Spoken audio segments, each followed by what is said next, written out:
Effectuer le produit de 638 par 51. Je commence par poser l'opération.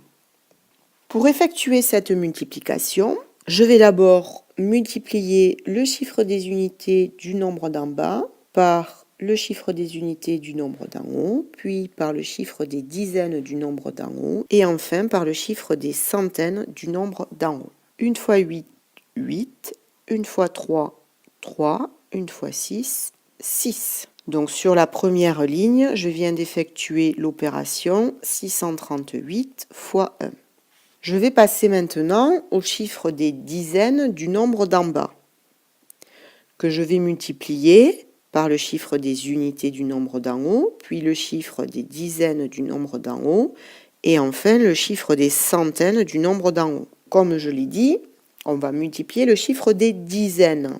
Donc en deuxième ligne, on va avoir le résultat de l'opération 638 fois 50, puisque 5 dizaines, c'est 50. Le résultat de 638 fois 50 aura pour chiffre des unités 0. Puis j'effectue la multiplication. 5 fois 8, 40. Je pose 0, je retiens 4. Pour éviter d'alourdir le calcul, je note mes retenues sur le côté. 5 fois 3, 15 et 4, 19. Je pose 9 et je retiens 1. 5 fois 6, 30 et 1, 31. Il ne me reste plus qu'à additionner ces deux résultats. 8 plus 0, 8. 3 plus 0, 3. 6 plus 9, 15. Je pose 5 et je retiens 1. 1 plus 1, 2. Et 3. Le produit de 638 par 51 est 32 538. Pour vérifier le résultat, je peux utiliser la méthode japonaise. Je vais représenter les nombres 638 et 51 par des lignes. Je commence par le chiffre des centaines de 638, qui est 6. Je vais donc tracer 6 lignes. Ensuite, le chiffre des dizaines est 3. Je vais donc représenter 3 lignes. Et enfin, le chiffre des unités est 8. Je représente 8 lignes. Maintenant, je vais représenter le nombre 51. Le chiffre des dizaines est 5. Je vais donc tracer 5 lignes, mais dans l'autre sens. Le chiffre des unités est 1. Je représente donc une ligne.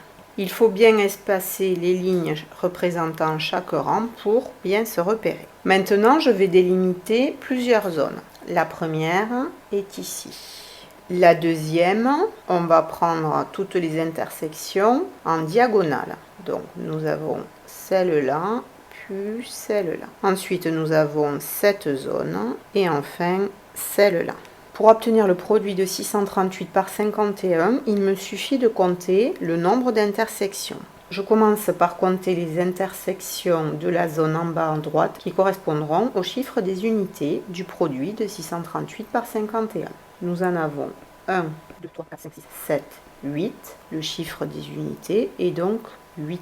Ensuite, je passe à la deuxième zone qui correspondra au chiffre des dizaines du produit. 1, 2, 3, 4, 5, 6, 7, 8, 9, 10, 11, 12, 13, 14, 15, 16, 17, 18, 19, 20, 21, 22, 23, 24, 25, 26, 27, 28, 29, 40, 41, 42, 43. Alors, j'ai bien dit que ces intersections correspondaient aux chiffres des dizaines. Nous en avons 43. 43 n'est pas un chiffre, donc j'écris 3 et je mets 4 en retenue. Je passe à la troisième zone qui correspondra aux chiffres des centaines. Je compte les intersections. 1, 2, 3, 4, 5, 6, 7, 8, 9, 10, 11, 12, 13, 14, 15, 16, 17, 18, 19, 20, 21, plus le 4 de la retenue qui donne 25. Donc je pose 5 et je mets 2 en retenue. Il me reste la dernière zone qui correspondra au nombre de milliers. 1, 2, 3, 4, 5, 6, 7, 8, 9, 10, 11, 12, 13, 14, 15, 16, 17, 18, 19, 20, 21, 22, 23, 24, 25, 26, 27, 28, 29 et 30. Plus 2 de la retenue qui nous donne 32. On obtient bien le même résultat qu'avec la multiplication posée. 32 538.